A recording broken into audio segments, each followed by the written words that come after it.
Bienvenidos a Club de Prensa en NTN 24. Transmitimos desde Washington, a 3 cuadras de la Casa Blanca, y no olviden ustedes que al final de este programa pueden encontrarlo completo o también algunos apartes en nuestra página de Facebook, por nuestra cuenta de Twitter, y el audio, el podcast, lo pueden escuchar en SoundCloud. Les doy la bienvenida a los invitados hoy a Club de Prensa. En primer lugar, el investigador costarricense del Cato Institute, Juan Carlos Hidalgo. Cato Institute, uno de los think tanks, de los laboratorios de ideas y de análisis más prestigiosos de la capital de los Estados Unidos. Bienvenido a esta mesa como siempre. Buenos días. Y está aquí con nosotros también José Jaime Hernández, corresponsal del Universal de México. Bienvenido a esta casa. Un placer. Muri Jensen, analista política del Club de Prensa. Bienvenida también. Gracias. El primer asunto, Juan Carlos, tiene que ver con el problema más grave que hay en este mundo en lo que tiene que ver con conflictos, que es el de Siria. 250.000 de muertos hasta ahora, 11 millones de desplazados, 4 millones de los cuales se encuentran fuera de territorio sirio, muchos de ellos, miles de ellos en Europa, algunos van a venir incluso a Estados Unidos. El lunes hubo una reunión en Naciones Unidas entre Vladimir Putin, el presidente ruso, y Barack Obama, el presidente de Estados Unidos, y también entre los ministros de Exteriores, John Kerry, el secretario de Estado estadounidense, Sergei Lavrov, el ministro de Relaciones Exteriores de Rusia, en donde supuestamente iban a mejorar los canales de comunicación. Ahora resulta que desde ayer la Fuerza Aérea Rusa está bombardeando algunas partes de Siria. El dictador sirio, Bashar al-Assad, ha pedido el apoyo de Vladimir Putin porque no piensa renunciar. Ha habido una presión muy fuerte para que el señor al-Assad se vaya, y Estados Unidos quiere que se quede por lo menos un tiempo, pero que después se retire del país. Dice los rusos que están bombardeando algunos lugares en donde se encuentran militantes del Estado Islámico, aquel grupo terrorista que ha causado muchísimos atentados. Pero según informaciones, y ahí va mi pregunta, de distintas fuentes, lo que está bombardeando Rusia es la provincia de Idlib, en el norte, y lo que está atacando son milicias que están luchando contra Bashar al-Assad y no exactamente a integrantes del Estado Islámico. ¿Cómo se interpreta todo esto entonces? Esto añade todavía más complejidad a esta guerra que está ocurriendo. Anteriormente era una guerra de potencias. Cuando analizábamos el tema de Siria, hablábamos de una guerra de potencias donde había un conflicto entre chiitas y sunitas, ¿verdad? Donde Irán, por un lado, representando el ala chiita, estaba apoyando el gobierno de Bashar al-Assad, que es alawita, que es una secta aliada a los chiitas, mientras que los gobiernos sunitas de la región, liderados por Arabia Saudita, Qatar, Bahrein, apoyaban a milicias que estaban combatiendo contra Bashar al-Assad. Luego llega la intervención de Estados Unidos y algunas potencias occidentales, que empieza a atacar a objetivos del Estado Islámico, lo cual añade entonces un elemento más de complejidad al asunto, porque al tiempo que combaten al Estado Islámico, están en contra del gobierno de Bashar al-Assad, que a veces que los dos también son actores en conflicto. Luego, hace como un mes, entró Turquía también, que hasta el momento tenía un papel un poco más pasivo, simplemente permitiendo el abasto de material bélico a algunos grupos rebeldes. Bueno, entró directamente al conflicto a combatir al Estado Islámico, pero también a combatir a los kurdos, que son también grupos que están combatiendo al gobierno de Assad, pero también están combatiendo al Estado Islámico. Ahora tenemos a Rusia, una nueva potencia, metiéndose en este conflicto, apoyando al gobierno de Bashar al-Assad, supuestamente atacando al Estado Islámico, pero según la evidencia, al parecer lo que está haciendo es atacando a otros grupos rebeldes, incluso grupos rebeldes que han sido financiados y entrenados por Estados Unidos. Así que es una guerra casi que literalmente de todos contra todos. ¿Por qué Rusia está haciendo esto? Bueno, hay muchas teorías. Una es de que Rusia quiere proyectar esta imagen de nuevamente ser una potencia mundial, una potencia con capacidad de proyectar poderío militar allende de la esfera natural de influencia que ha sido las fronteras de Rusia con sus antiguas repúblicas soviéticas. Rusia cuenta con una base militar en Siria que podría ponerse en riesgo si el régimen de Bashar al-Assad cae. Y bueno, también la sabiduría, algunos se cuestionan la sabiduría de Rusia meterse en este conflicto, así como muchos cuestionamos la sabiduría de Estados Unidos de meterse en este conflicto. ¿Es conveniente para Rusia meterse en una guerra tan compleja? Bueno, uno podría decir que los intereses de Rusia todavía están un poco más claros. Hay miles de rusos que han sido reclutados por el Estado Islámico y Rusia teme de que si el Estado Islámico es exitoso, estos reclutados puedan volver a Rusia y crear problemas con movimientos islamistas en Rusia. Es una zona mucho más cercana a Rusia, lo que Siria es para Estados Unidos, pero aún así puede ser de que Putin, por tratar de proyectar esta imagen de poderío, más bien se está metiendo en una bronca muy seria y que le puede costar muy caro. ¿Qué puede ocurrir en los próximos meses? Porque la confusión es enorme.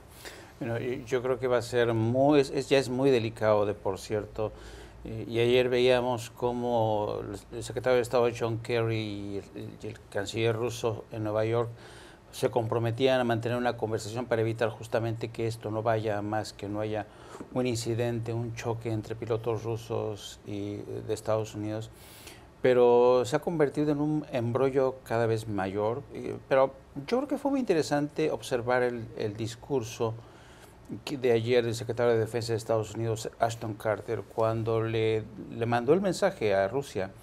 Es decir, el hecho de que ustedes estén interviniendo, esto no significa de que se van a eliminar las sanciones impuestas a Rusia.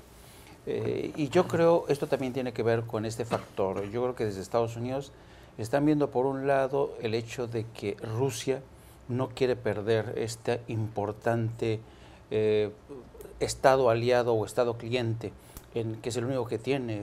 La base militar, como decía Juan Carlos, la base de Tartus, es el único espacio con soberanía rusa dentro de Siria. Y yo creo que Rusia sigue considerando a Siria su enclave estratégico en Oriente Medio. Y creo que quiere reclamar ese derecho. Y por otro lado, sí, de alguna manera presionar, de alguna manera chantajear a Estados Unidos para que reduzca las sanciones que se le han impuesto y que le están causando serios aprietos a la economía rusa, de tal suerte que yo creo que es una respuesta clásica de Vladimir Putin, que sin importar de lo que se haya comprometido en la reunión, que a mí me gustaría saber qué discutieron realmente en privado los dos, porque es increíble que las pocas horas después de esta conversación hayan ordenado esta operativa. 48 horas. 48 horas. Entonces, yo creo que vamos a ver, evidentemente, los motivos, como decía John McCain ayer, es obvio qué es lo que está buscando Rusia. El tema es si lo va a conseguir o no, porque Estados Unidos ahora tendrá que apurar y apretar las tuercas entre todos sus aliados, esta coalición de 60 países, para ver si entre todos le ponen un alto a Rusia. Acceder a Estados Unidos a suavizar, a flexibilizar las sanciones contra Rusia con lo que está ocurriendo. Yo lo veo difícil. Yo pienso que las tensiones entre Estados Unidos y Rusia están subiendo. La única ventaja para Estados Unidos es que Rusia está jugando con las cartas sobre la mesa y ha llegado a simplificar ese juego que con tanta habilidad describió Juan Carlos, y es: los enemigos de mi amigo son mis enemigos. Es decir, cualquiera que ataque al presidente sirio es el enemigo de Rusia, no importa que sean entrenados por la CIA o que sean opositores y fuerzas rebeldes de cualquier lado. Y creo que los objetivos de Putin son muy claros. Él quiere volver a tener un papel importante en el Medio Oriente, quiere quitar la atención, distraer la atención de lo que sucedió en Ucrania, que en este momento le ha causado bastantes críticas. Tiene un objetivo doméstico de evitar la insurgencia islámica en Rusia, en su propia casa, un problema que no tiene a ese nivel Barack Obama. Y él ha decidido que la forma de lograr esos objetivos es fortaleciendo a Assad. Y asimismo también le hace un pulso a Estados Unidos, que ha pedido la salida de Assad, que ya ha dado un paso atrás diciendo que no tiene que ser inmediata, y establece una especie de juego de fuerza con Barack Obama, que en este momento tiene ganas de todo menos de meterse en una guerra nueva al último año de su mandato. Hay un punto ahí, y es que todas estas intervenciones por parte de Turquía, por parte de Estados Unidos, otras potencias occidentales, ahora Rusia, Arabia Saudita, todo consisten en ataques aéreos. Y hay un consenso entre la comunidad militar de que el Estado Islámico por lo menos no puede ser derrotado, al menos que haya intervención sobre el terreno, que haya botas sobre el terreno. ¿Quién va a poner esas botas? Ya sabemos que Rusia ha dicho que no, y por supuesto nadie quiere meterse ahí, Estados Unidos no quiere hacerlo, tampoco lo quieren hacer los países europeos, y los llamados, los países árabes, que son los llamados eventualmente a liderar esta intervención, tampoco quieren hacerlo, por el gran temor de que esto podría generar un conflicto de gran escala sobre el terreno. Así que, ¿qué tan efectivos son estos bombardeos? Todavía es muy cuestionable esa sabiduría, esta estrategia militar, ¿verdad? Pero las fuerzas militares sirias que están sobre el terreno, armadas con la fuerza aérea rusa y con la inteligencia que ellos tienen de la calle, no es suficientemente fuerte como para realmente hacerle huellas a la oposición. Cambio de asunto y tiene que ver también con los refugiados sirios. Decíamos que han salido miles y miles. Aquí en Estados Unidos el presidente Barack Obama dijo que a partir del 1 de octubre y para el año fiscal que empieza en esa fecha ya, van a recibir a 10.000 refugiados sirios. Parece además una medida razonable en el sentido de que Estados Unidos también tiene que ver con lo que está ocurriendo en Siria. En Europa hay algunos gobiernos que consideran que Estados Unidos, al no haber tomado cartas en el asunto, en lo que tiene que ver con Siria, en cierta manera es causa principal de lo que está pasando y del fenómeno de los refugiados. Bueno, Donald Trump, el precandidato republicano que está encabezando las encuestas y de quien siempre decimos que no vamos a volver a hablar porque no vale mucho la pena, pues ha vuelto a dar otras declaraciones. Él se lanzó su candidatura a mediados de año, empezó con un insulto a los mexicanos el primer día y en esta ocasión dijo en una localidad de New Hampshire, dijo, si yo gano, dijo, if I win, 2 veces lo dijo en inglés, pues estos refugiados tendrán que regresar a su país, a Siria, porque aquí nosotros no tenemos por qué hacernos cargo de estos señores. Eso parece una declaración muy curiosa, sobre todo cuando uno está viendo la gente que está huyendo de Siria. Dice él que entre todos esos refugiados, entre todos los que están huyendo, puede haber militantes del Estado Islámico. ¿Tiene razón Trump o es otra extravagancia? No, yo creo que es un reclamo publicitario de su campaña que está apelando a la base más conservadora, que es la base que se cree que todo el mundo que venga de Oriente Medio es un terrorista potencial. Y es la gente que piensa que cualquier persona que sea de Oriente Medio va a ser incapaz de jurarle lealtad a este país. En este país hay miles de ciudadanos de origen, no sé, sirio, iraquí, afgano, que son hombres y mujeres decentes, de bien. Pero con este tipo de discurso te das cuenta de cuál es la estrategia de Donald Trump, que está agitando las aguas del extremismo más conservador, porque ese es su tirada. Quiere ganar por lo menos la primera etapa, o sea, en Iowa, New Hampshire. Y yo creo que al final esto pues puede resultarlo, pero es una píldora envenenada, porque al final del día este país ya ha cambiado mucho, ya es otra nación, ya la gran mayoría de este país está conformado por las minorías, y qué bueno. Por tanto, yo lo veo como un discurso que tiene un objetivo muy claro y a corto plazo. Juan Carlos Hidalgo. Sí, apelando al sentimiento chauvinista, xenófobo, nacionalista, de la base electoral que lo ha apoyado hasta ahora. No me sorprende en lo absoluto, más bien me sorprende que se haya tardado tanto en hacer una declaración de este tipo. Y no deberíamos de prestarle mayor atención. Hemos visto cómo más bien el apoyo de Trump ha venido erosionándose. Hubiéramos esperado este fenómeno un poco más antes, pero en buena hora, y ojalá que candidatos con un mensaje más serio y que hablen de los grandes problemas que tiene Estados Unidos de cara al futuro, sean los que empiecen a dominar la discusión dentro de la nominación republicana. Lo que pasa es que el miedo ha sido siempre un excelente recurso de campaña, y en un partido como el republicano que está buscando su voz, apareció Trump con este discurso del miedo y de la imprecisión, porque dijo que eran 200.000 los sirios que estaban llegando a Estados Unidos y no 10.000, pero no importa porque el miedo se siembra es con emociones y no con datos, y creo que él está logrando esa beta y de ahí no se va a salir porque hasta ahora le ha funcionado. Ya regresamos a Club de Prensa.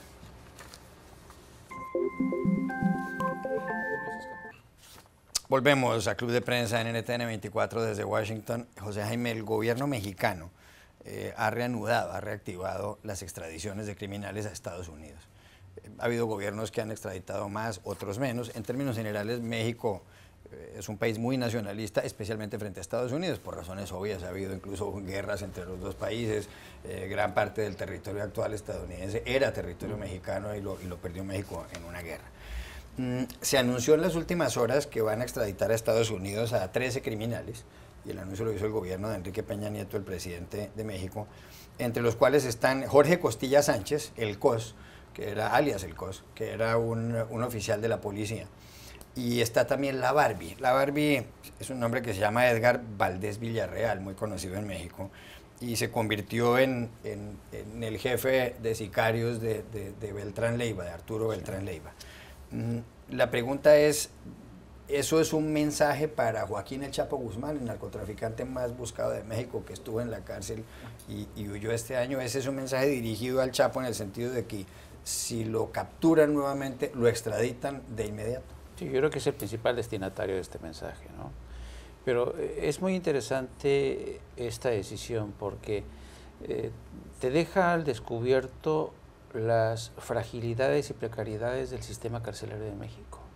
En el fondo yo creo que México accedió a esta petición de Estados Unidos porque sabe que no es capaz, no cuenta con un sistema carcelario que sea lo suficientemente, que ofrezca garantías de que ningún capo se va a escapar. Además, no es un secreto que incluso las cárceles de máxima seguridad del altiplano donde estuvo el Chapo, el tráfico de influencias, la corrupción, la compra de voluntades, convierten a las cárceles en estos apartamentos privados, donde los grandes capos se convierten en los dueños, en los amos y señores de las voluntades, porque cuando no amenazan, compran.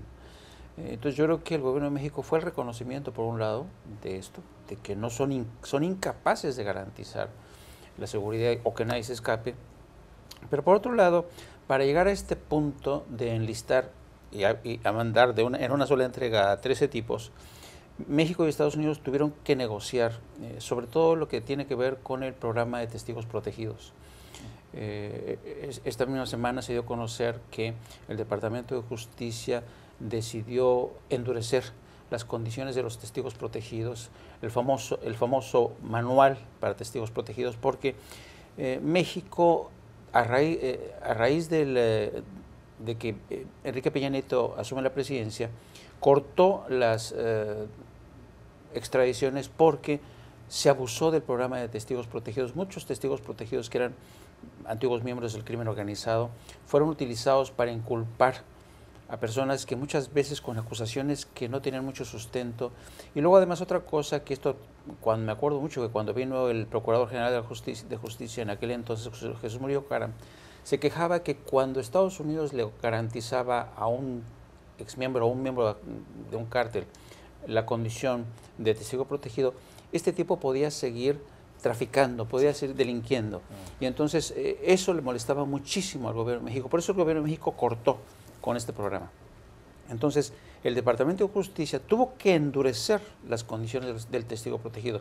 Y ha sido hasta que se ha producido este endurecimiento, hasta que el gobierno de México dice, bueno, ok, ya me garantizas que no va a haber acuerdos por debajo de la mesa con la gente que te voy a entregar, no los voy a ver en un año o dos en la calle libremente y además aportándote información que a lo mejor no se corresponde con la realidad. Juan Carlos Hidalgo. Sí, bueno, también ha tenido que tragarse el orgullo un poco el gobierno mexicano, ¿verdad? Porque el gobierno de Felipe Calderón sí era muy entusiasta del proceso de extradición, mientras que este gobierno trató de mandar una imagen de un México más confiado en sí mismo, con instituciones más fuertes y que podía lidiar por sí mismo con el procesamiento de estos líderes criminales de grupos muy poderosos. Y hemos visto de una manera muy lamentable cómo no era el caso, con el escape tan publicitado y tan humillante del Chapo Guzmán. El gobierno mexicano ha tenido ahora con este giro de 180 grados tener que reconocer que efectivamente la institucionalidad mexicana no es lo suficientemente eficaz y no es lo suficientemente fuerte para procesar a estos líderes criminales y que todavía es preferible enviarlos a podrirse en Estados Unidos que tenerlos en México con la posibilidad de que se escapen o con la posibilidad de que, como dice José Jaime, sigan manejando sus imperios criminales desde la cárcel. El narcotráfico, los narcotraficantes les tienen pavor a la extradición. En Colombia, justamente cuando se crearon los grandes carteles de la droga, el cartel de Medellín encabezado por Pablo Escobar y por Gonzalo Rodríguez Gacha, alias el mexicano, y también el cartel de Cali, encabezado por los hermanos Rodríguez Orejuela, pues se formó un grupo que se llamaba Los Extraditables, cuyo eslogan además era: preferimos una tumba en Colombia a una cárcel en Estados Unidos. Hubo muchísimos muertos en Colombia, muchos atentados se produjeron justamente para que se eliminara la extradición, que a la postre se eliminó en la Constitución colombiana de 1991. Yo creo que Peña Nieto prefiere a una docena de criminales en Estados Unidos y no a unos escapados que le puedan generar un problema como un problema político del cual no se podría recuperar. Y creo que también es un intento del presidente mexicano de voltear la página, de dar un timonazo a México, que por lo demás en la parte económica está funcionando bastante bien. México, yo creo que es el momento, a pesar de las crisis que ha tenido desde el punto de vista de violencia, de orden público y de narcotráfico, tiene unos números que comparados con Brasil, son la primera y la segunda economía de América Latina, hacen un contraste grandísimo. Tiene un desempleo muy bajo, de menos del 5%, tiene una inflación totalmente controlada, tiene un crecimiento del más alto de la región, va a crecer casi al 3% en una época en donde otros países están desacelerando, el valor de su deuda está subiendo, la calificación de su deuda está subiendo en las compañías de crédito internacional. Es decir, yo creo que es hora para que, y ya lleva a 3 años de las reformas energéticas, se están empezando a ver algunos resultados. Yo creo que Peña Nieto quiere desesperadamente quitarse de encima los escándalos y los líos que ha tenido últimamente y mostrar un México pues próspero, creciendo y darle una vuelta a la imagen del país. Cambio de asunto, el Papa Francisco sigue siendo noticia. Pasó por Cuba, vino a Washington, fue a Nueva York, estuvo en Filadelfia, regresó al Vaticano. Y en Cuba se le criticó bastante por parte de los disidentes porque no mencionó nunca de manera crítica al régimen de los hermanos Castro, que para muchísimas personas constituye una dictadura. Es verdad que el Papa ayudaba en el deshielo entre Cuba y Estados Unidos, que restablecieron relaciones diplomáticas después de 54 años. Es verdad que el Papa Francisco ha ayudado en el proceso de paz de Colombia para que haya una mejor relación entre las FARC, el grupo guerrillero, y el gobierno de Juan Manuel Santos, que negocian en La Habana y en donde aparentemente ha habido avances.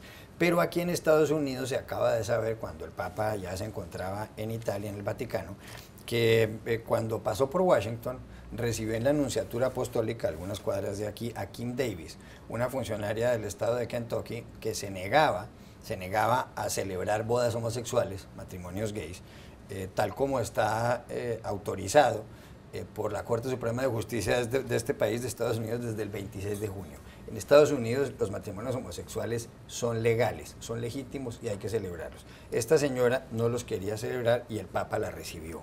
Hay críticas muy serias de algunas personas que dicen, pero entonces el Papa realmente lo que piensa es, realmente está de acuerdo con esta señora. Y lo que más llama la atención es que el Vaticano nunca habló de la reunión. Fue el abogado de la señora Kim Davis quien dijo que se habían reunido esta mujer con el Papa Francisco, y luego el portavoz del Vaticano, el señor Lombardi, ha dicho que sí se reunieron. ¿Hay una doble moral del Papa ahí? Que no lo niega, dice, ni siquiera lo admite, no lo niegan. Ha sido un balde de agua fría para muchos en Estados Unidos. El Papa generó muchísima empatía por acá, principalmente de ciertos círculos de izquierda que le gustan sus discursos sobre cambio climático, sobre desigualdad social, sus críticas al capitalismo. Y esto ha sido un balde de agua fría para ellos, el hecho de que se reuniera con una mujer que viene a representar un bastión de intolerancia ante un fallo que fue ampliamente celebrado por gran parte de la población estadounidense, que fue el fallo de la Corte Suprema este año que legalizó el matrimonio igualitario. El Papa habla de que esta mujer, o el Vaticano se refiere a que esta mujer representa la libertad de conciencia. Pero eso no es el caso. Aquí no estamos ante una persona a la cual se le está obligando a aceptar el matrimonio igualitario. Estamos ante una funcionaria del Estado que se niega a cumplir con la ley y que quiere seguir utilizando la fuerza del Estado para discriminar a personas a minorías que no calzan con su visión de la religión y no calza con esta posición de esta señora, no calza con el hecho de que en Estados Unidos hay una separación de iglesia y Estado y que ella podrá tener sus visiones religiosas, pero no puede ejercer su cargo público siguiendo esas visiones religiosas, sino que tiene que hacerlo siguiendo el papel de la Constitución y de la ley. Así que ha sido muy lamentable y no me sorprende el hecho de que el Vaticano hubiera deseado que esto no saliera a la luz pública, porque atentaba contra la campaña magnífica de relaciones públicas que hizo el Papa durante su visita, y yo creo que ahora ha dejado un muy mal sabor dentro de ciertos círculos. En Colombia se llama dar papaya, Juan Carlos, porque yo creo que si bien el Papa tiene derecho a reunirse con cualquier persona durante su visita, finalmente tenía un espacio privado donde él podía asistir a cualquier reunión. Dar papaya es darle a los críticos la oportunidad de criticar. En Colombia dicen que ese es el 11º mandamiento. Es el 11º mandamiento y debería hacerlo también para el Papa. Y es que le dio la oportunidad a esta mujer que utilizó su caso para hacer activismo discriminatorio contra los gays, le dio el micrófono al abogado de ella para que contara la historia. Es posible que si el Papa o el Vaticano hubieran publicado esta visita, habrían podido ellos dominar el discurso y decir, se habló con ella ha dicho a través de su abogado que el Papa la aplaudió por su coraje, a ver si eso es cierto o no. Creo que fue una visita realmente impecable a Estados Unidos. Creo que esta noticia ha empañado un poco el buen sentimiento que queda de esta visita, donde esto tiene como cara de intolerancia y no cara de libertad religiosa, lo que él hizo reuniéndose con ella. Yo creo que también el Papa, al pisar territorio de Estados Unidos, ha sido objeto de una cantidad de presiones, de una cantidad de lados que le han tratado de manipular la agenda, y esto es posiblemente consecuencia de eso. 40 segundos, Jaime Hernández. A mí me extraña mucho que, siendo la diplomacia del Vaticano una de las más sabias y hábiles, hayan incurrido en no sé, error, equivocación, pero llama poderosamente, porque el último día que estuvo el Papa en Filadelfia, cuando después de encontrarse con los 5 personas que fueron abusadas sexualmente, él dijo, bueno, creo que estoy en la obligación de decirles que me acabo de reunir con estos 5 personas, pero entonces, ¿por qué el Santo Padre no se sintió en la obligación de informar del encuentro con la señora Davis? Eso es lo que llama mucho la atención. Yo creo que vamos a ver si el Vaticano da una explicación. Yo sospecho que no la va a dar, y va a ser uno de los grandes misterios. Es como reunirse en lo oscurito con un personaje que de alguna manera avergüenza en cierto sentido a la Iglesia o a la feligresía, no sé. Ya regresamos a Club de Prensa.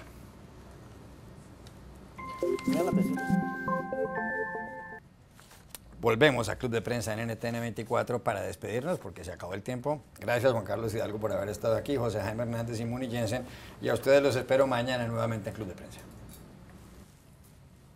Así fue la cosa.